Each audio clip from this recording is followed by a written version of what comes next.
اگلی حدیث ہے حضرت ابو رمسہ رفاع تمیمی سے، فرمایا میں نے حضور صلی اللہ علیہ وسلم کو دیکھا اور آپ نے 2 سبز کپڑے پہن رکھے تھے۔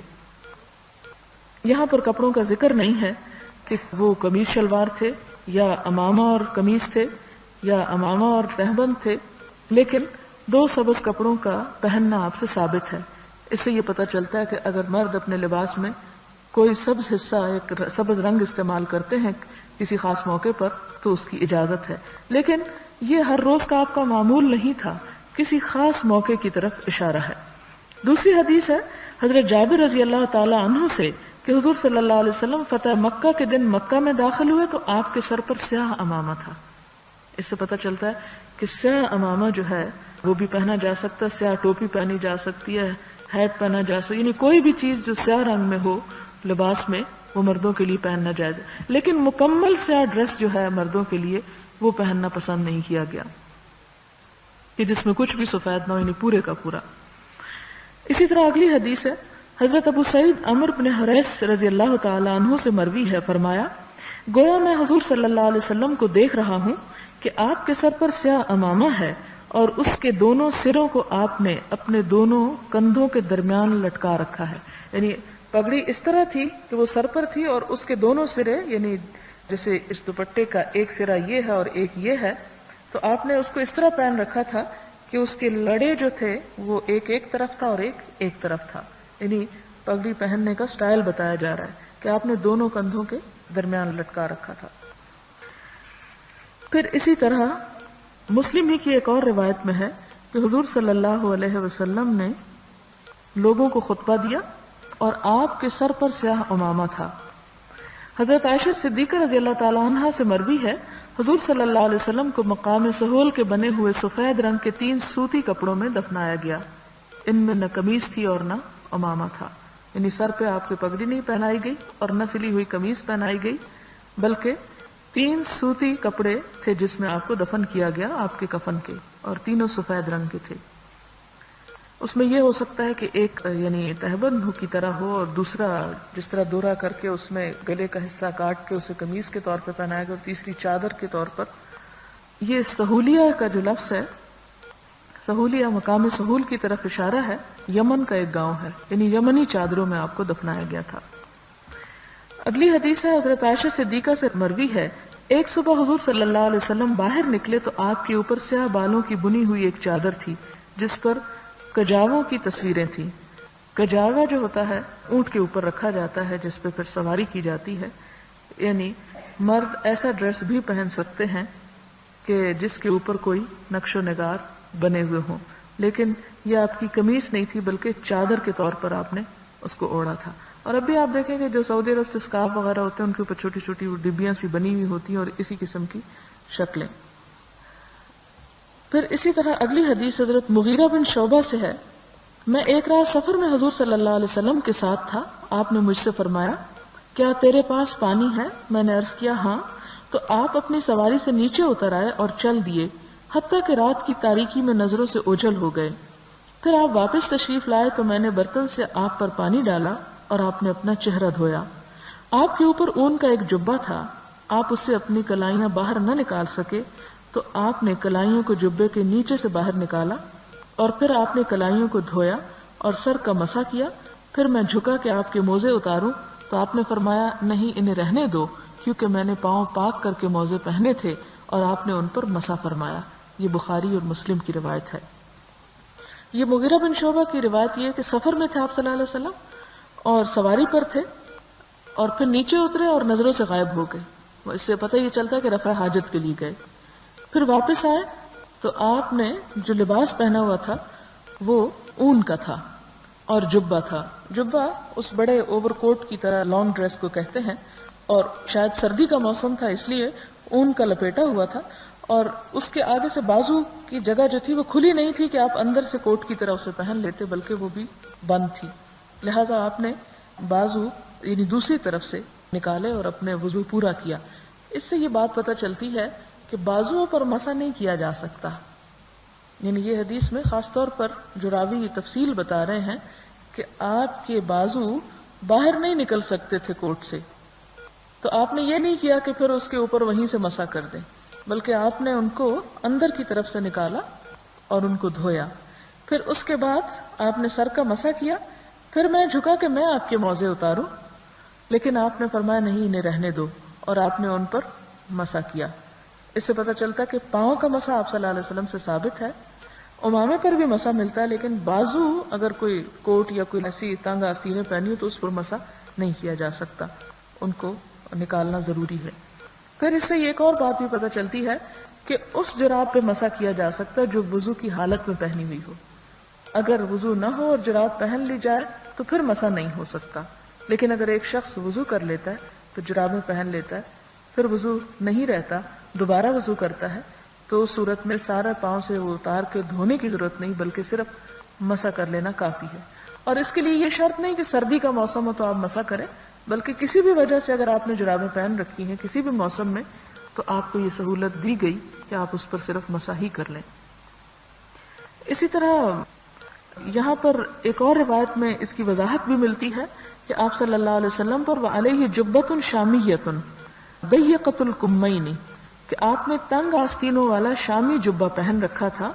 یعنی اس سے مزید پتہ یہ چلتا ہے کہ اس کی آستینوں کی جگہ یعنی تھی، لیکن صرف ہاتھ شاید اس سے نکلتے ہوں، پورے بازو نہیں نکلتے تھے، تنگ آستینوں والا. تو اس سے پتہ چلتا ہے کہ اگر تنگ آستینیں کسی کوٹ یا کپڑے کی ہوں تو اس پر مسح نہیں ہو سکتا. اور ایک اور روایت میں کہ یہ واقعہ غزوہ تبوک کے موقع پر پیش آیا. باب استحباب القمیص، قمیص پہننے کے مستحب ہونے کا بیان. عن ام سلمۃ رضی اللہ عنہا قالت کان احب الثياب الى رسول اللہ صلی اللہ علیہ وسلم القمیص، رواہ ابو داؤد والترمذی وقال حدیث حسن. حضرت ام سلمہ رضی اللہ عنہا سے مروی ہے کہ حضور صلی اللہ علیہ وسلم کے نزدیک سب سے زیادہ پسندیدہ کپڑا قمیص تھا. عربوں کے یہاں قمیص جو ہے وہ ہماری قمیص کی طرح شارٹ چھوٹی نہیں ہوتی، بلکہ جو آپ ان کا لانگ ڈریس دیکھتے ہیں اوپر سے پاؤں تک، اسے قمیص بولا جاتا ہے. تو آپ نے اس لباس کو پسند کیا ہے. اگلا باب ہے باب صفت طول القمیص والکم والازار وطرف الامامۃ وتحریم اسبال شیء من ذلك على سبیل الخیلاء وکراہتہ من غیر خیلاء. قمیص، آستین، تیبند اور امامہ کے سرے کی لمبائی کی کیفیت، ان میں سے کسی چیز کو از راہ تکبر لٹکانے کی حرمت اور تکبر کے بغیر لٹکانے کی کراہت کا بیان. ان اسماء بنت یزید رضی اللہ تعالی عنہا قالت کان کم قمیص رسول اللہ صلی اللہ علیہ وسلم الی الرسغ. حضرت اسماء بنت یزید انصاریہ رضی اللہ تعالی عنہا سے مروی ہے، فرمایا حضور صلی اللہ علیہ وسلم کے قمیص کی آستین گٹوں تک لمبی ہوتی تھی، یعنی بازو جو آپ پہنتے تھے وہ یہاں تک ہوتے تھے، ان کو گٹے بولتے ہیں. پھر اس کے بعد اگلی حدیث ہے عن ابن عمر رضی اللہ عنہما ان النبی صلی اللہ علیہ وسلم قال من جر ثوبه خیلاء لم ينظر اللہ الیہ یوم القیامہ. حضرت ابن عمر رضی اللہ تعالیٰ عنہ سے مروی ہے کہ رسول اللہ صلی اللہ علیہ وسلم نے فرمایا جس شخص نے تکبر سے اپنا کپڑا لٹکایا اللہ تعالیٰ قیامت کے دن اس کی طرف نہیں دیکھیں گے. حضرت ابو بکر صدیق رضی اللہ تعالیٰ عنہ نے عرض کیا یا رسول اللہ صلی اللہ علیہ وسلم میرا تہبند بے خیالی میں لٹک جاتا ہے. تو آپ نے فرمایا تم ان لوگوں میں سے نہیں ہو جو تکبر کے طور پر ایسا کرتے ہیں. اس دور میں بھی اور آج کل بھی ہمارے ہاں بعض دیہاتوں میں زمیندار جب نیچے کا ڈریس پہنتے ہیں تو وہ اتنا لٹکا کے پہنتے کہ وہ آگے آگے چلتے تو پیچھے کپڑا ہے وہ لٹکتا چلا جاتا ہے، اور ایسا کرنا بڑائی کی علامت سمجھا جاتا ہے. تو اس سے تکبر کا اظہار ہوتا ہے، لہذا تکبر کے اظہار کے طور پر کپڑے کو لٹکانا جو ہے وہ ناپسندیدہ ہے. لیکن اگر ویسے کسی کا جسم اگر پتلا ہے اور وہ اپنے اوپر کس کا لباس نہیں پہن سکتا اور بار بار ڈھیلا ہو جاتا ہے یا لٹک جاتا ہے یا بے خیالی میں لٹک جاتا ہے اور تکبر نہیں یا نیت میں کوئی خرابی نہیں، تو ایسی صورت میں اجازت ہے. اگلی حدیث ہے حضرت ابو ہریرہ سے، کہتے ہیں کہ آپ صلی اللہ علیہ وسلم نے فرمایا جو شخص تکبر کی وجہ سے اپنا تہبند گھسیٹتا ہے اللہ تعالیٰ قیامت کے دن اس کی طرف نہیں دیکھیں گے. حضرت ابو ہریرہ رضی اللہ تعالیٰ عنہ سے مروی ہے کہ حضور صلی اللہ علیہ وسلم نے فرمایا تہبند کا جو حصہ ٹخنوں سے نیچے ہو وہ آگ میں ڈالا جائے گا. حضرت ابو ذر رضی اللہ تعالیٰ عنہ سے مروی ہے کہ حضور صلی اللہ علیہ وسلم نے فرمایا 3 شخص ایسے ہیں جن سے قیامت کے دن اللہ تعالیٰ کلام نہ فرمائے گا، نہ ان کی طرف دیکھے گا، نہ ان کو پاک کرے گا، اور ان کے لیے دردناک عذاب ہوگا. نمبر 1 تکبر سے اپنے کپڑے کو لٹکانے والا. نمبر 2 احسان جتانے والا، اور نمبر 3 جھوٹی قسموں سے مال کو ترقی دینے والا۔ پہلی بات تو مردوں سے متعلق ہے، لیکن دوسری بات احسان جتانے والا، یعنی کسی کے ساتھ نیکی کرنے کے بعد اس کو تانے دینے والا اور اس کو ستانے والا، اس نیکی کا اور اس بھلائی کا بار بار ذکر کرنے والا، اور جھوٹی قسموں سے مال کو ترقی دینے والا۔ اور اگر اس بات کو آپ دیکھیں تو اپنے بازاروں کا حال دیکھیں کہ کسی بھی چیز کو بیچنے کے لیے اور اس کی قیمت بتانے کے لیے اس کی کوالٹی عموماً دکاندار بے دریغ قسمیں کھاتے ہیں۔ تو یہ قسمیں کھانا جو ہے، اور پھر یہ کہ خاص طور پر وہ جھوٹی بھی ہوں، اگر سچی ہو تو بار بار وہ قسم کھانا بھی پسندیدہ نہیں کہ انسان اپنی بات کو کرنے کے لیے قسم کا سہارا لے۔ انسان کے اندر اتنا اعتماد ہونا چاہیے، یا دوسروں کے اندر اس کا اتنا اعتماد ہونا چاہیے کہ وہ قسم کے بغیر بھی بات منوا سکے۔ لیکن جہاں سچی قسم کھانا بھی پسند نہیں تو وہاں جھوٹی قسم کھانا تو اور بھی ناپسندیدہ، اور اتنا ناپسندیدہ کہ قیامت کے دن اللہ تعالیٰ اس شخص کی طرف دیکھے گا بھی نہیں۔ اور اس سے بڑھ کر انسان کے لیے تکلیف دہ بات اور کیا ہو سکتی ہے کہ انسان اپنے رب کے پاس پہنچے اور وہ اس سے منہ موڑ لے۔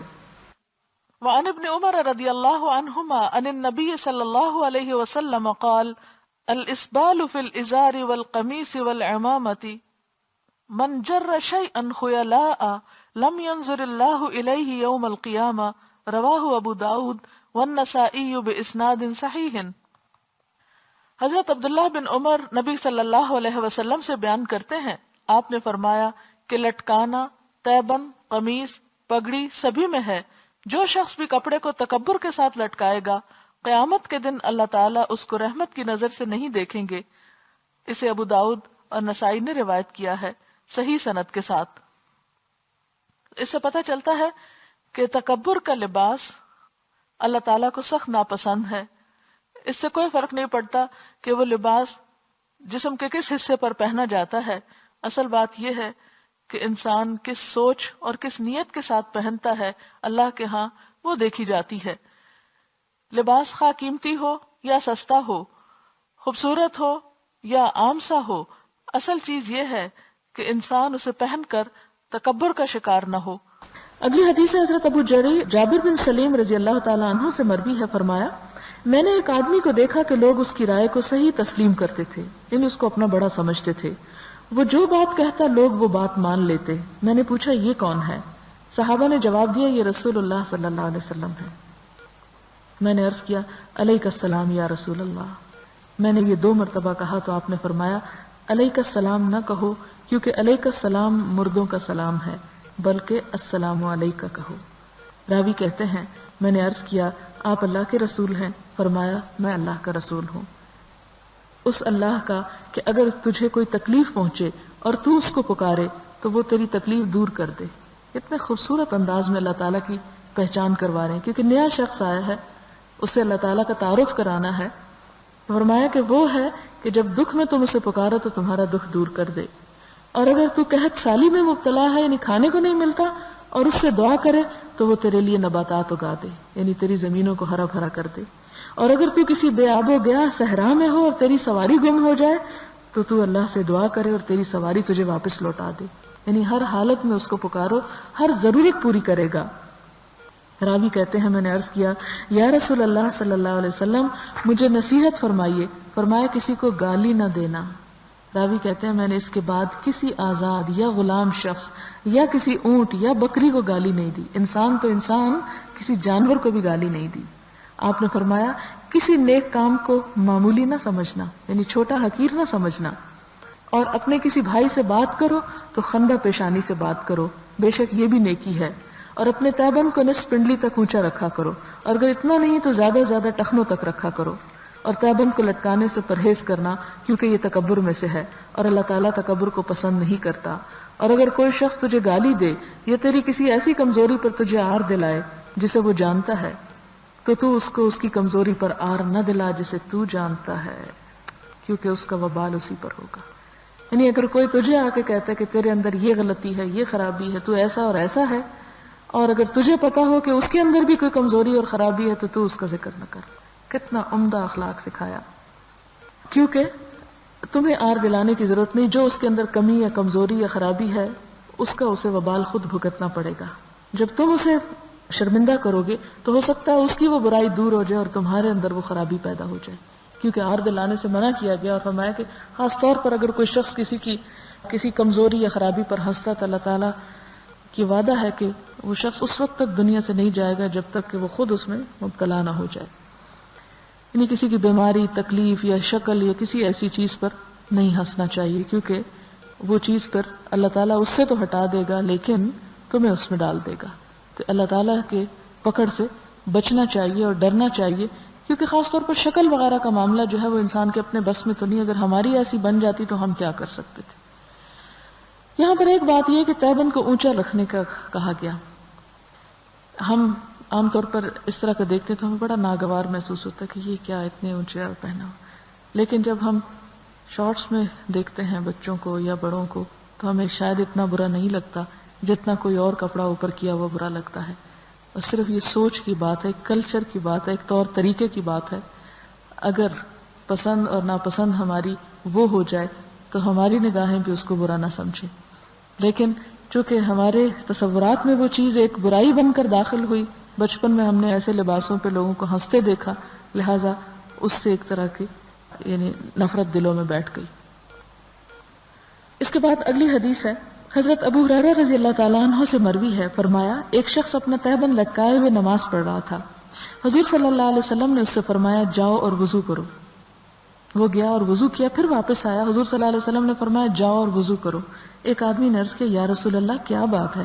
آپ نے اس کو وضو کرنے کا حکم فرمایا، پھر آپ خاموش ہو گئے. حضور صلی اللہ علیہ وسلم نے فرمایا وہ تہبند لٹکائے نماز پڑھ رہا تھا. اللہ تعالیٰ کسی ایسے آدمی کی نماز قبول نہیں کرتا جس نے کپڑا لٹکا رکھا. یہ مردوں کے لیے ہے، یعنی وہ نہ نماز ہے نہ وضو ہے، تو اس لیے اس میں احتیاط برتنے کی ضرورت ہے. اگلی حدیث ہے، حضرت قیس بن بشر تغلبی بیان کرتے ہیں کہ مجھے اپنے باپ نے بتایا جو حضرت ابو الدرداء رضی اللہ عنہ کے ہم نشین تھے. فرمایا دمشق میں حضور صلی اللہ علیہ وسلم کے ایک صحابی تھے جن کا نام ابن حنزلیہ تھا.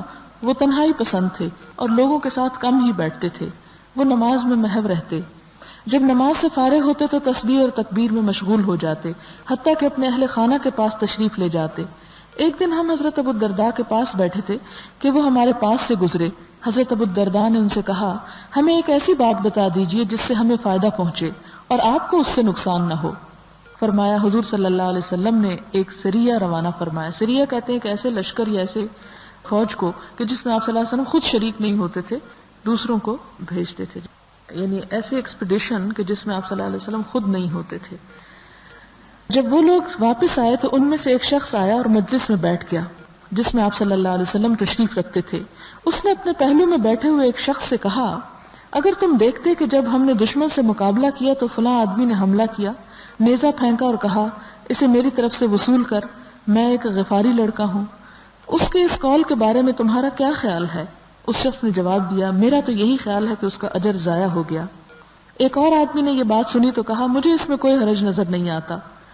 تو وہ دونوں آپس میں جھگڑے، یہاں تک کہ حضور صلی اللہ علیہ وسلم نے بات سنی تو فرمایا سبحان اللہ، اس میں کوئی حرج نہیں کہ آخرت میں اس کو اجر دیا جائے اور دنیا میں اس کی تعریف کی جائے. میں نے دیکھا کہ حضرت ابو الدرداء رضی اللہ تعالیٰ عنہ کو اس سے مسرت ہوئی. انہوں نے اپنا سر اوپر اٹھایا اور کہنے لگے کیا تم نے یہ حضور صلی اللہ علیہ وسلم سے سنا ہے؟ وہ فرماتے ہیں ہاں. وہ اس بات کو دہراتے رہے حتیٰ کہ میں دل میں یہ کہنے لگا کہ یہ گھٹنوں کے بل بیٹھ جائیں گے. فرمایا ایک دن پھر وہ ہمارے پاس سے گزرے تو حضرت ابو الدرداء نے کہا ایک بات بتاؤ جو ہمیں فائدہ دے اور تمہیں نقصان نہ ہو. فرمایا حضور صلی اللہ علیہ وسلم نے ہم سے فرمایا جہاد کے گھوڑے پر خرچ کرنے والا ایسا ہے جیسا کہ صدقے کے لیے ہاتھ کھولنے والا کہ اس کو بند نہیں کرتا، یعنی دیتا ہی رہتا ہے. پھر وہ ایک دن ہمارے پاس سے گزرے تو حضرت ابو الدرداء رضی اللہ تعالیٰ عنہ نے ان سے کہا ہمیں ایک بات بتائیں جو ہمیں فائدہ دے اور آپ کو اس سے نقصان نہ ہو. فرمایا حضور صلی اللہ علیہ وسلم نے فرمایا خریم اسدی اچھا آدمی ہے اگر اس کے بال لمبے نہ ہوں اور وہ اپنے تہبند کو نہ لٹکائے. یہ بات خریم کو پہنچی تو انہوں نے جلدی سے ایک استرا لیا اور اپنے بال کو کانوں تک کاٹ لیا اور اپنے تہبند کو نصف پنڈلی تک بلند کر لیا. پھر وہ ایک دن ہمارے پاس سے گزرے تو حضرت ابو الدرداء نے عرض کیا ہمیں ایک بات بتائیں جس سے ہمیں فائدہ ہو آپ کو نقصان نہ ہو. فرمایا میں نے حضور صلی اللہ علیہ وسلم کو یہ فرماتے سنا تم اپنے بھائیوں کی طرف لوٹنے والے ہو، تم اپنی سواریوں اور اپنے لباسوں کی اصلاح کر لو حتیٰ کہ تم ایسے نظر آؤ جیسے تم دوسرے لوگوں کے درمیان تل کی طرح ہو، اور بے شک اللہ تعالیٰ فحش گو اور بالتکلف فحش اختیار کرنے والے کو پسند نہیں فرماتا۔ یہ ایک طویل حدیث ہے جس میں 2-3 باتیں بتائی گئی ہیں۔ پہلی بات تو یہ کہ جس شخص نے یہ ساری باتیں بتائیں ان کا نام ابن حنظلیہ تھا، اور وہ تنہائی پسند لوگوں میں سے تھے، عبادت گزار تھے، لوگوں سے بہت زیادہ نہیں ملتے تھے، یعنی ایک نیک آدمی تھے۔ یہ تمہید اس لیے راوی نے باندھی تاکہ پتہ چلے کہ یہ بات کہیں کس نے ہے۔ ظاہر ہے کہ جو جتنا نیک شخص ہوگا اس کی بات کی اتنی ہی قیمت ہوگی۔ اب یہ کہ حضرت ابو الدرداء یہ کیوں کہتے ہیں کہ آپ ایسی بات بتائیے جس سے ہمیں فائدہ ہو، آپ کو نقصان نہ ہو؟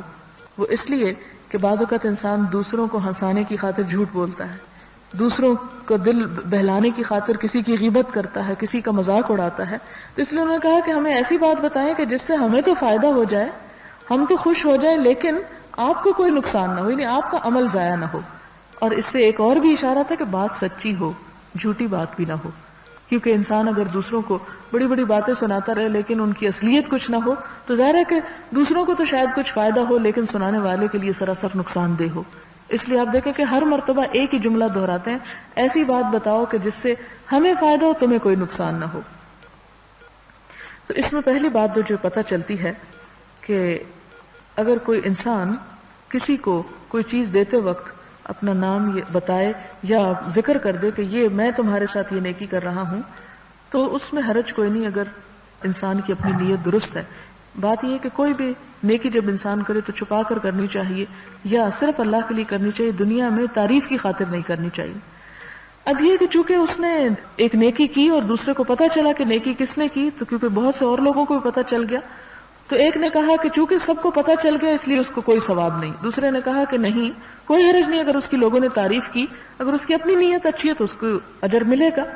تو ان کا آپس میں جھگڑا ہو گیا، تو آپ صلی اللہ علیہ وسلم نے فیصلہ کیا دیا، اور بہت غور سے سننے کا، کیونکہ اکثر لوگ اس بات پہ پریشان ہوتے ہیں کہ جب ہم کوئی اچھا کام کرتے ہیں دوسروں کو پتہ چل جاتا ہے، کوئی تعریف کر دیتا ہے، کہیں اس سے نیکی ضائع تو نہیں ہو جاتی؟ تو بتایا کہ نہیں، اگر ہماری نیت لوگوں کی تعریف وصول کرنا نہیں، لیکن ہم ایک اچھا کام کرتے ہیں اور لوگ اس پہ خوش ہوتے ہیں یا تعریف کرتے ہیں، تو اس سے کرنے والے کا اجر ضائع نہیں ہوتا۔ دوسری بات جو بتائی گئی وہ یہ تھی کہ جہاد کے گھوڑے پر خرچ کرنے والا ایسا ہے جیسے صدقے کے لیے ہاتھ کھولنے والا اور وہ اس کو بند نہ کرے کبھی، یعنی مستقل طور پر خرچ کر رہا ہے۔ جیسے کہ گھوڑوں کا ذکر قرآن پاک میں بھی آپ نے پڑھا، آپ نے فرمایا کہ 3 قسم کا ہوتا ہے، ایک وہ جو ایک انسان کی ضرورت کا ہے، ایک وہ جو رحمان کے لیے، اور ایک وہ جو شیطان کے لیے۔ شیطان کے لیے وہ کہ جو بیکار ہے اور بلا وجہ میں انسان نے صرف تکبر کی خاطر رکھا ہوا ہے، اور ضرورت کے لیے وہ کہ جس سے انسان اپنی ذاتی ضروریات پوری کرتا ہے، اور تیسرا وہ جس پر بیٹھ کر وہ جہاد کرتا ہے، اللہ کے دین کی تبلیغ اور خدمت کرتا ہے۔ تو یہ جو تیسری قسم کا ہے جس کو اس حدیث میں رحمان کے لیے کہا گیا، تو اس کا یہاں پر اجر بتایا جا رہا ہے کہ اس پر انسان اس گھوڑے کو کھلانے پلانے میں، اور آج کے دور میں آپ گاڑی سے اس کو تشبیہ دے سکتے ہیں کہ اس گاڑی کو مینٹین کرنے میں، اس میں پیٹرول ڈالنے میں، اس کا ٹکٹ بھرنے میں، اس کے دوسری تیسری ضروریات پوری کرنے میں اگر انسان پیسے لگاتا ہے اور پھر اس سواری سے انسان اللہ کے دین کی خدمت کا کام لیتا ہے، فرمایا اس کا اتنا اجر ہے کہ جیسے ایک شخص یوں اپنے ہاتھ سے صدقے کے لیے اس نے گویا ایک ٹیپ کھول دی ہے، یعنی پیسوں کے خیرات کی، اور وہ اس نے اس کو بند نہیں کیا پھر دوبارہ، یعنی بے پناہ اجر اور ثواب والا کام ہے۔ اس لیے کہ کوئی بھی جہاد اور کوئی بھی کام اس وقت تک ہو نہیں سکتا جب تک وسائل نہ ہوں۔ آپ کی نیت بہت اچھی ہو سکتی ہے، آپ کے پاس بڑا جذبہ ہو سکتا ہے، بڑا علم ہو سکتا ہے، بہت ہمت اور بہادری ہو سکتی ہے، لیکن اگر آپ کے پاس ذریعہ ہی کوئی نہیں کہ آپ اس کو آگے تک پہنچا سکیں تو وہ سب کچھ بیکار ہو جائے گا۔ آپ دیکھیں کہ ہمارے گاؤں وغیرہ میں بے شمار فروٹس ہوتے ہیں، فصلیں ہوتی ہیں، جانور ہوتے ہیں، دودھ ہوتا ہے، لیکن ہر چیز وہیں پر ضائع جاتی ہے کیونکہ اس کی ٹرانسپورٹیشن کا انتظام نہیں ہوتا، وہ ایک چیز ایک جگہ سے دوسری جگہ تک نہیں پہنچتی۔ تو وہ ایک علاقہ کتنا بھی رچ ہو، اگر اس کے رہنے والوں کی ضرورت سے وہ زیادہ ہو تو دوسرے لوگوں تک وہ فائدہ نہیں ہوگا۔ ایک شخص اپنی ذات میں کتنا بھی بہترین کیوں نہ ہو، لیکن اگر اس کے پاس وسیلہ اور ذریعہ نہیں کہ وہ کہیں پہنچ کر کوئی اچھا کام کر سکے، تو وہ سب ٹیلنٹ اور سب بھلائی جو ہے وہی ضائع ہو جائے گی۔ لہٰذا نیکی صرف یہ نہیں کہ ہر انسان اٹھ کر خود تقریر شروع کر دے، یا نیکی صرف یہ نہیں کہ ہر انسان خود اٹھ کر جہاد کے لیے چل پڑے اور تلوار چلانا سیکھے، بلکہ نیکی یہ بھی ہے کہ ایسا کام کرنے والوں کی انسان مدد کرے اور ان کے لیے وسائل اور اسباب مہیا کرے، کیونکہ اللہ تعالیٰ نے ہر انسان کو مختلف صلاحیتوں کے ساتھ پیدا کیا، کسی کو ایک نعمت دی اور کسی کو دوسری۔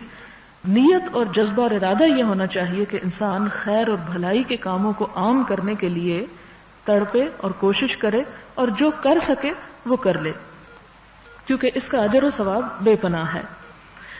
پھر اسی طرح ایک اور بات جو فرمائی وہ یہ کہ تیسری جو تھی وہ لباس کے بارے میں تھی، اور آپ نے فرمایا کہ دیکھو تم اپنے بھائیوں کی طرف لوٹنے والے ہو۔ بڑی زبردست بات ہے، یعنی دنیا سے جلدی واپسی ہے، اللہ تعالیٰ کی نافرمانی کے ساتھ بہت دن تک یہاں جیو گے نہیں، بہت سے تمہارے ہی جیسے دنیا سے جا چکے ہیں، تمہیں بھی واپس جانا ہے، تو اس سے پہلے کہ تم وہاں جا پہنچو اور اصلاح کا کوئی موقع نہ رہے، ٹھیک ہونے کا کوئی وقت نہ بچے، تو دنیا میں ہی اپنے لباس کی اور اپنے طور طریقوں کی اصلاح کر لو۔ اور صرف لباس کی نہیں بلکہ فرمایا کہ فحش کلامی نہ کرو، کیونکہ فحش اختیار کرنے والے کو یعنی گفتگو میں اللہ تعالیٰ پسند نہیں کرتے، اور فحش گفتگو میں کیا ہے، گالی گلوچ اور دوسرے کو برا بھلا کہنا بھی شامل ہے۔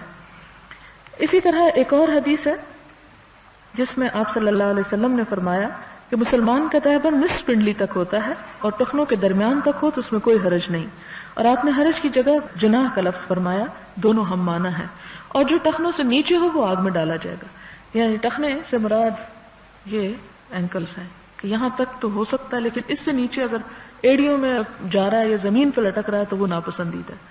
اور اب آپ دیکھیں کہ یہی ہے کہ اگر ہم یعنی تہبند کا ذکر آ رہا ہے اور یہ ایک مخصوص علاقے کا لباس ہے، لیکن اگر ہم پینٹ کے اگر اس کے پائنچے موڑ دیتے ہیں وہ تو خوبصورت لگتی ہے اور وہ تو فیشن ہو جاتا ہے، لیکن اگر کوئی شخص تہبند پہنتا اور وہ اونچا کر لیتا تو وہ ناگوار لگتا ہے۔ تو اگر ناگوار لگے بھی تو خدا کے لیے اس کو ناگوار نہ سمجھیں، اس لیے کہ ہر علاقے کے مخصوص لباس، آپ دیکھیں افریقی لوگوں کے آپ لباس دیکھیں تو آپ کو دیکھتے ہی ہنسی آ جائے گی کہ جس قسم کے وہ ڈریس اپ ہوتے ہیں، تو یہ اللہ تعالیٰ کی نشانیوں میں سے ایک نشانی ہے، تو اس کو حقیر سمجھنے کی بجائے اسے اس علاقے کا خاص لباس سمجھتے ہوئے اصل جو روح ہے وہ یہ کہ ٹخنے جو ہیں ان سے نیچے نہ جائے۔ اسی طرح ایک اور حدیث ہے، آپ صلی اللہ علیہ وسلم نے حضرت عبداللہ بن عمر سے کہا کہ اے عبداللہ اپنا تہبند اونچا کرو، میں نے اس کو اونچا کیا تو آپ نے فرمایا اور اونچا کرو، میں نے اونچا کر لیا، اس کے بعد میں نے ہمیشہ اپنے تہبند کا خیال رکھا۔ کسی شخص نے عرض کیا کہاں تک؟ فرمایا نصف پنڈلیوں تک۔ اسی طرح ایک اور حدیث میں آتا ہے کہ جو شخص تکبر کی وجہ سے اپنا کپڑا گھسیٹتا ہے اللہ تعالیٰ قیامت کے دن اس کی طرف نہیں دیکھے گا۔ حضرت ام سلمہ نے عرض کیا عورتیں اپنی چادروں کے کناروں کا کیا کریں، یعنی عورت کی چادر تو پیچھے تک لٹکتی ہے، فرمایا کہ ایک بالش لٹکا لیں، یعنی بے شک زمین سے اگر ایک بالش کپڑا بھی اس کا پیچھے کو آ رہا ہے۔ انہوں نے عرض کیا اگر اس سے اگر ان کے قدم کھلے رہیں تو فرمایا تو پھر ہاتھ بھر لمبا کر لیں، اس سے زیادہ نہیں، یعنی عورت کا لباس اگر بالش اور بالش سے زیادہ پھر ہاتھ بھر اگر پیچھے کو آ رہا ہے یعنی لٹک رہا ہے تو اس کی پکڑ نہیں، یہ مردوں کے لیے ممانعت ہے۔ وآخر دعوانا ان الحمد للہ رب العالمین۔ سبحان اللہ والحمد للہ ولا الہ الا اللہ واللہ اکبر ولا حول ولا قوة الا باللہ العلی العظیم۔ اللہم صل علی سیدنا و مولانا محمد وبارک وسلم۔ ربنا آتنا فی الدنیا حسنة وفی الآخرة حسنة وقنا عذاب النار۔ ربنا لا تؤاخذنا ان نسینا او اخطأنا۔ ربنا ولا تحمل علینا اصرا كما حملته على الذين من قبلنا۔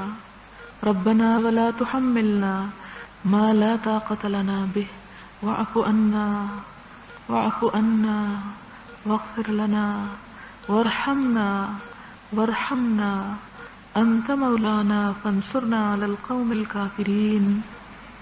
ربنا هب لنا من أزواجنا وذرياتنا قرة أعين واجعلنا للمتقين إماما۔ یا حی یا قیوم برحمتک نستغیث۔ یا رب العالمین جو کچھ ہم نے پڑھا ہے اگر اس میں کوئی بات غلط ہو گئی ہو تو ہماری اصلاح کر دینا اور ہمیں بہترین نفع مند علم عطا فرما۔ یا اللہ تو ہمیں بہترین علم پر عمل کی توفیق دے۔ یا اللہ تو ہماری اولاد کو ہماری آنکھوں کی ٹھنڈک بنا، انہیں دین و دنیا کی کامیابیاں عطا فرما۔ یا اللہ ہمارے والدین پر اپنی رحمت فرما۔ یا اللہ جو دنیا سے رخصت ہو چکے ہیں ان کی بخشش فرما۔ یا اللہ تمام مسلمانوں میں اتحاد اور اتفاق فرما۔ یا اللہ تو ہمارے گھروں میں خوشحالی اور سکون پیدا کر دے۔ یا اللہ تو ہم سب پر اپنی رحمت نازل کر، اس دنیا میں بھی اور آخرت میں بھی ربنا تقبل منا انك انت السميع الدعاء وتب علينا انك انت التواب الرحيم وصلى الله تعالى على خير خلقه محمد وعلى آله وأصحابه وأهل بيته أجمعين برحمتك يا أرحم الراحمين إلهي آمين. سبحانك اللهم وبحمدك نشهد أن لا إله إلا أنت نستغفرك ونتوب إليك. والسلام علیکم ورحمۃ اللہ وبرکاتہ.